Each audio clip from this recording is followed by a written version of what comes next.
Alrighty, it's been 9 months, so we will pick up where we left off in Romans. There will be a quiz, so see if you all were paying attention and what your retention is.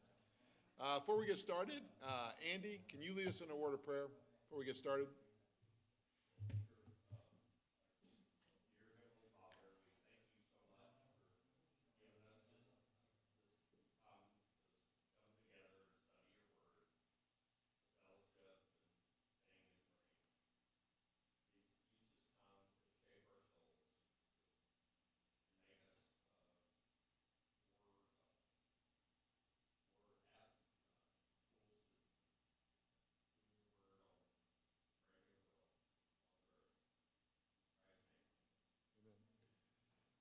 So this week I'm going to go through and try and get us quickly back to where we ended 9 months ago. But one of the things that I think more important than most books with Romans is you understand the background of what's occurring as Paul is writing this book.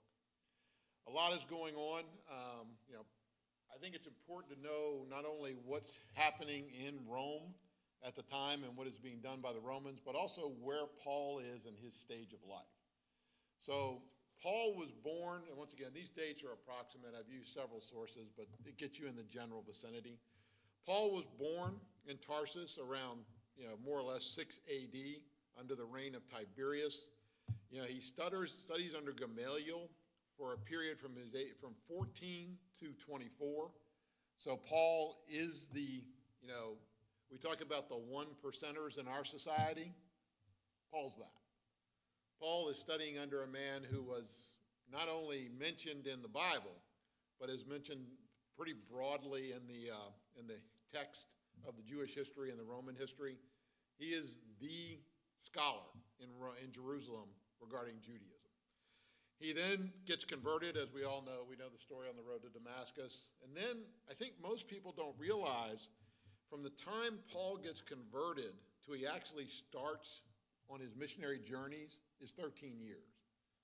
Paul has a fairly large gap in his life when he's fairly isolated. He's isolated from the other apostles. He's isolated pretty much in his existence. A lot of his teaching is in his hometown. He joins Barnabas. He gets invited by Barnabas to help with the teaching around 44 AD. I'm going the wrong way. So, I have people who help me with PowerPoint. I'm not that good at it. There you go. All right. So Paul is off on his missionary journeys and has been at them for a while. When he writes this book, that's the period in yellow. It's around 56, 57 AD. Some people will quibble, but he's 51 years old. And I think that's the important thing to understand about Paul. Paul has been a Christian for a long time. And in his context of the society he's living in, Paul's old. 51 is advanced years for the time in which he's dealing. And he's writing a book to a group that I think, if you don't understand this when you study Romans, I think you miss a lot of what's going on. Under the reign of Claudius, in around 49 AD, after a number of struggles, Claudius sends the Jews packing. He says, no Jew worship, no Jews allowed in the city of Rome. You have to go. Now, see if anybody was paying attention 9 months ago. There's a biblical reference to this. Who is it? Anybody? Very good. When we read about Aquila and Priscilla in Acts 18 in particular, it says they have arrived to meet Paul. Actually, I think I remember it off the top of I think I got it right here. Acts 18, verses 1 and 2. After this, Paul left Athens and went to Corinth. There he met a Jew named Aquila, a native of Pontus, who was recently come from Italy with his wife Priscilla, because Claudius has ordered all Jews to leave Rome. So not only do we have secular history that is very clear that Claudius kicks out the Jews.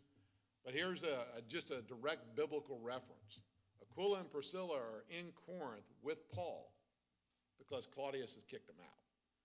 Now, the dynamic, as you can think about it, and so your children and grandchildren are in the high school class. So in order to keep their attention and make them retain stuff, I'm probably overstate things. But the example I gave them, and you can quiz them. Aaron, quiz Liberty.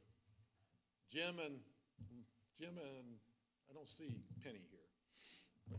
You can quiz your grandkids. They will know this. I told them, think about being at Rugby Avenue and your parents and grandparents are told to leave for 5 to 7 years, and you're in charge. It's your church. You have no oversight, no supervision from your parents, your grandparents, or anybody else of age. I said, what will the church be like when they come back? So, they had all kinds of ideas that you may want to delve into with them, but that's what's going on here. The Gentiles have run this church now for somewhere between 5 and 7 years. There are no Jews. Gentiles don't believe what Jews believe about the traditions in the Old Testament. Just like your children and grandchildren don't believe in your traditions. So Paul is writing to a group of people, and that is the underlying theme of what he's writing here. You need to reconcile. You need to understand how to coexist. And so that's the backdrop of this complete book. Jews are now coming back into basically household churches. The churches in Rome met in their homes. And the Jews are trying to reestablish themselves just as you would with your kids and grandkids when you came back. But that's the dynamic that's going on here, and Paul's writing almost exclusively in that context. Now, Nero invites them back, and so everyone's got the view of Nero that he was anti-Christian, and he is, but not right now. Claudius was the one who threw out the Jews. Nero invites the Jews back into Rome and is very understanding of the Christian faith and the Jewish faith for a large part of the beginning of his reign. Remember, Nero is a relatively young person when he takes over. Most scholars put him at around 16. So he doesn't become the Nero that we become acquainted with for another few years.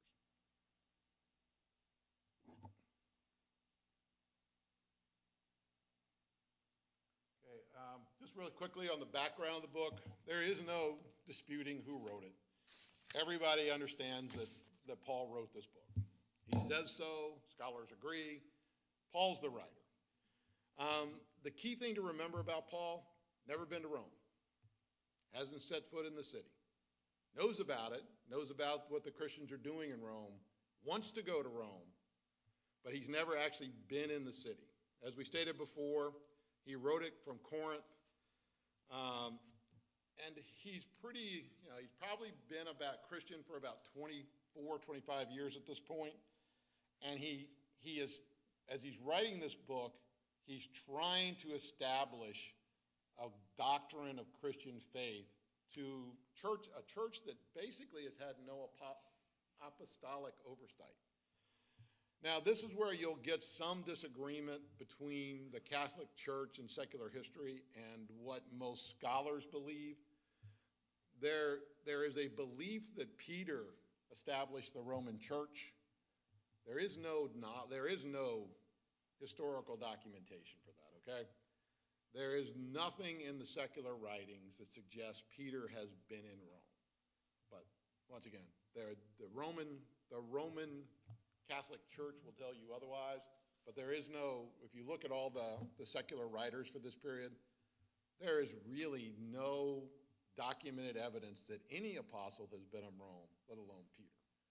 So this is a church that has grown up on its own.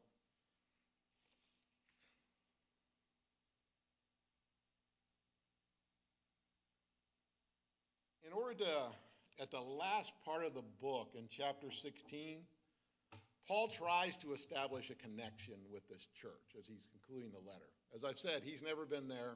Most likely apostles have never been there. So without apostles, there's been no laying on of hands. There's been no spreading of gifts within this church. So it's a very organic church. And Paul wants them to understand where his knowledge of this church comes from. So he mentions 20 plus people in here, most of which we don't know anything about. We know that Phoebe is probably the deliverer of this letter. She's mentioned. And then our friends are mentioned, Aquila and Priscilla. They're back. They're in Rome, and they're hosting the church. So that is if you're asking for connectivity to an apostle, it's them. We don't know when they returned to Rome, but they are actually hosting one of the churches in Rome. Paul has two people who he refers to as relatives, and I'm not even going to try and say the first one's name. Junia is the second one.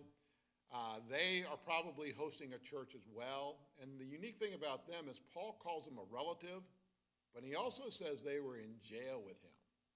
So those are with Aquila and Priscilla and the two, Junia and the sidekick. There you go. And Andronicus. Everybody going with that?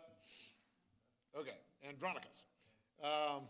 We got consensus in the front row here. So those are two very, very personal connections that Paul has with the city of Rome. These are people who he's, for lack of a better term, gone to battle with. And they are very closely connected with him, and they are clearly hosting churches in their homes in Rome. And then he mentions a whole bunch of other people who, to be candid with you, we really don't know that much about them. The interesting thing is scholars, secular writers help here. This is a mix of people. These are Jews and Gentiles. They can tell that by the names. Don't ask me how, but they can.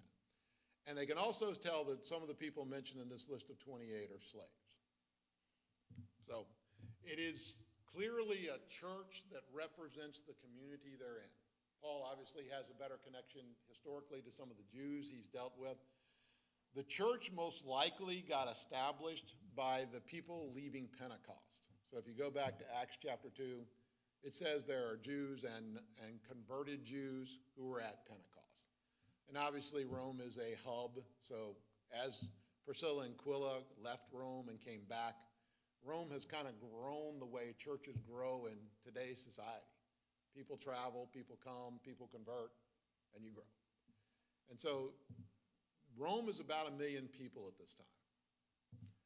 What percentage of that million are slaves? Well, not half. 30, somewhere between 25 and 30%. So you have 1 million people in the city. Every other person you bump into is a slave. Very important to understand this distinction. This is a society that is extremely structured and very hierarchical. You have the haves and the have-nots on a scale that you can't understand here. Today's society is nothing compared to the society that was there. The haves were 10%. The maybes kind of wouldn't be called middle class. What we would call middle class, probably about 10%. The other 80% are flat out poor. Only about 20% read. Okay? So, 80% are poor, 10% have everything, and most can't read. So it's a society where Paul is writing using his surrogates to convince them of the message of the Christian doctrine. He is trying to lay out, and this is the one book where Paul is writing to lay out what he believes is the Christian doctrine. This is how the church is to exist. This is the only writing in the New Testament that has that as its goal. It is written with an understanding that this is how the New Testament church is to function. He has no underlying issue he's dealing with the church in Rome other than Jews and Gentiles. unlike his other letters where he's writing over a particular person, situation, gospel issue. Paul is laying out his view of the New Testament church.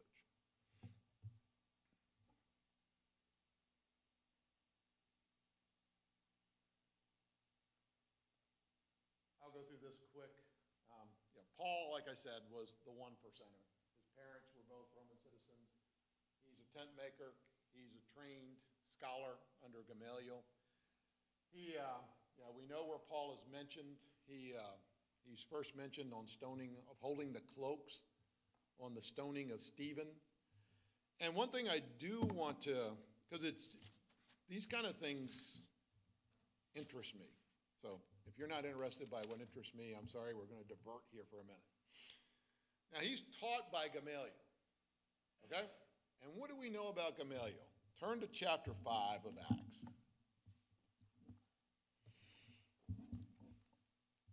And this is Gamaliel. And I want you to contrast the man we read about in chapter 5 here and Paul, known as Saul at this time. So this is the furor that is taking place, and they're talking about what to do with the Christians in Jerusalem. When they heard this, this is the kind of the Pharisees. They were furious and wanted to put them to death, and that's them as the apostles. Verse 33, I'm sorry. But a Pharisee named Gamaliel, a teacher of the law, who was honored by all the people, stood up in the Sanhedrin and ordered that the men be put aside for a little while. Then he addressed them, "Men of Israel, consider carefully what you intend to do to these men. Some time ago, Thaddeus appeared, claiming to be somebody, and about 400 men rallied to him. He was killed, all his followers were dispersed, and it all came to nothing.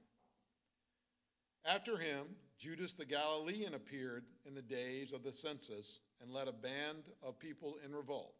He too was killed, and all of his followers were scattered. Therefore, in the present case, I advise you, leave these men alone. Let them go. For if their purpose or their activity is of human origin, it will fail. But if it is from God, you will not be able to stop these men. You will only find yourselves fighting God." So, this is the man that is teaching Saul. And he has a very, very clear message to the leaders of the Jews. Leave the apostles alone. Christ has been put to death. That's the equivalent of the two men he mentioned earlier. We killed them, they died off. We've killed Jesus. If they're not from God, this whole thing will die off. Okay. So that's the guy that's teaching Saul. Saul obviously has a different view than Gamaliel. Because Saul, even after being taught by Gamaliel, makes it his sole purpose to kill Christians, completely ignoring the advice of Gamaliel. Completely. Saul's behavior is directly contradictory to what his teacher says is the appropriate way to treat the Christian followers, especially the leaders. So Saul, and that is still Saul at this point, has a very different drive. He's not someone who went and studied under Gamaliel and just accepted what Gamaliel had to say. He had a very different view of his role, and it was very prosecutorial.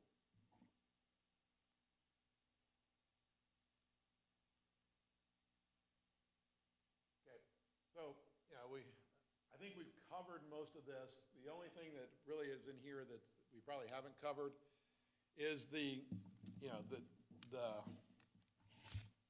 religious environment in which the Christians are operating is polytheistic. The Gentiles believe in multiple gods, and the more the merrier is kind of their way of viewing life. They really don't have a problem with multiple religions. The Romans are, especially in the city of Rome, as long as you don't bother us, we don't care. In fact, if you go into some of the secular writings, their view is religion creates, for lack of a better word, discipline or order. We really don't care what flavor it's in. The people who are a part of a religious society tend to be better citizens. So they kind of encouraged it. It made their running of their empire a lot more orderly.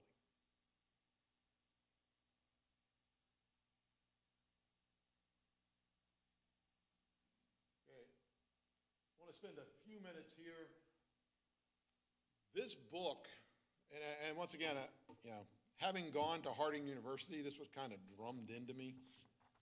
But this book is different. And if you're this far in your Christian faith and you haven't understood how different Romans is, take some time with it. It is a complete view of what Paul expects of a Christian. In fact, it is probably the most studied book in all the New Testament, not just by Christians, but by the secular writers as well, because it is a complete view. This is Paul at a very old age telling you what he expects of Christians. And as I tried to explain to the high school class, and they actually got it, it applies today. You can take this book and you can teach your kids how to be a Christian, how to interact with people who don't believe the same way you do, how to interact with government, how to interact with even Christians you don't agree with. And as the Church of Christ, that's an area we can all work on. You can actually coexist with people who don't believe exactly what you believe. So that's the basis of this book. And it's the one that I think, from my perspective in my time in the church, it really wasn't taught that often, which I found kind of ironic as I was going through Harding, because I think of the 4 Bible classes I took at Harding, 3 of them pretty much dealt with just Romans. They were dealing with various topics, but they always went to Romans as the basis of what they believed. So, and just so you know, it's not just Harding. These are all very, very famous people that I kind of handpicked certain comments, but I tried to spend time, and I also tried to span faith. Because I think if you understand how other people view Romans outside of what you read from what I will call the regarded Church of Christ commentaries, you get a really good sense of how other faiths and other scholars view Romans. John Chrysostom was, he's back in 347 AD. And he had the book of Romans read to him twice a week. Okay? Think about that. He's the leading scholar of his time, and what did he spend his time doing? In his case, what did he spend his time listening to? Twice a week, the book of Romans. Augustine, who's probably one of the most influential people of his time, was converted, per his own account, upon reading Romans 13. He became a Christian because of Romans. Martin Luther, who everyone knows about. And I just want to read the preface that he has in his commentary. This epistle is really the chief part of the New Testament, the purest gospel. It is worthy not only of every Christian should know it, word for word, by heart, but occupy himself with it every day, as daily bread for the soul. It can never be read or pondered too much, and the more it is dealt with, the more precious it becomes, and the better it tastes. Moving on to another one who is well known to us, he's a contemporary. John Calvin said, "When anyone understands this epistle, he has a sure road open to him to the understanding of the whole scriptures." Moving to more present, a French philosopher, the spiritual revival in the church will be connected to a better understanding of this book. The book of Romans is the cathedral of Christian faith. John Wesley, who, once again, Methodism, said, Upon reading Luther's introduction to Romans, he was converted. And then into the modern times, Fee and Stewart, both who have written several books, wrote, "This letter is arguably the most influential book in Christian history, perhaps in Western civilization." So as you think about your readings and you think about kind of how you go about studying what Christ expects of you, hopefully we all kind of have as a bedrock to that understanding and how we think about our Christian walk, this book. And in the last, I don't know how many minutes we have left, 10 minutes, I just want to go through kind of a quick outline and arrive back at where we ended. And hopefully we'll move faster this time around. The purpose of the book is pretty straightforward. The writer wants you to understand what is important and what your faith is all about. And he wants you to understand how blessed you are. He's writing from a perspective of a Jew who's been asked to proselytize the Gentiles. But he wants the writers and the readers of Romans to understand the blessings that you've been given. He wants you to understand what's so much better about this than what you had before, be it your polytheistic background of the Gentiles or your Jewish faith as a Jew. That's the purpose of this book. He wants you to know Christ has reached out and individually blessed you and what he expects of you in return. The way it kind of flows out is, as always with Paul, we have the introduction. We have why you need the gospel. And once again, that's written in two perspectives. Why you, the Jews, need the gospel. You are the chosen of God, but. And then you Gentiles, what do you need to change? And then where we ended was in the middle of what I'll call the blessings we receive from the gospel. And we'll pick up there starting in chapter 6. And we might actually make it to chapter 6 today. But there's a series of blessings that Paul wants to make sure every Christian understands that you are entitled to. And he basically says, are you using those blessings? Are you availing yourself of the blessings that he's given you? And then he talks about, and this is where chapter 9 through chapter 11 is where, I hope we have a great deal of discussion because Paul writes things here that are, as Peter liked to say in his writings, Paul writes some things that are hard to understand. And so Paul is going to write in chapters 9 through 11 things that there are many perspectives to. I think some of them, the more you study Romans and the more you look to outside people's perspective, the better you'll understand it. Because when you just read it and try to apply it, it's hard. You have to understand kind of what he's driving at because you can't take it in isolation. So especially as it relates to what is the role of the Jews and what is their salvation, and then also the concept of free will.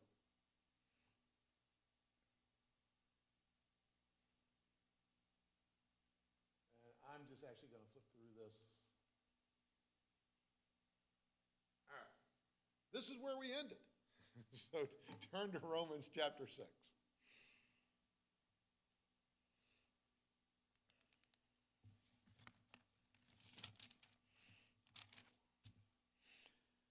All right. So as we get into Romans, Paul has talked about the concept of grace.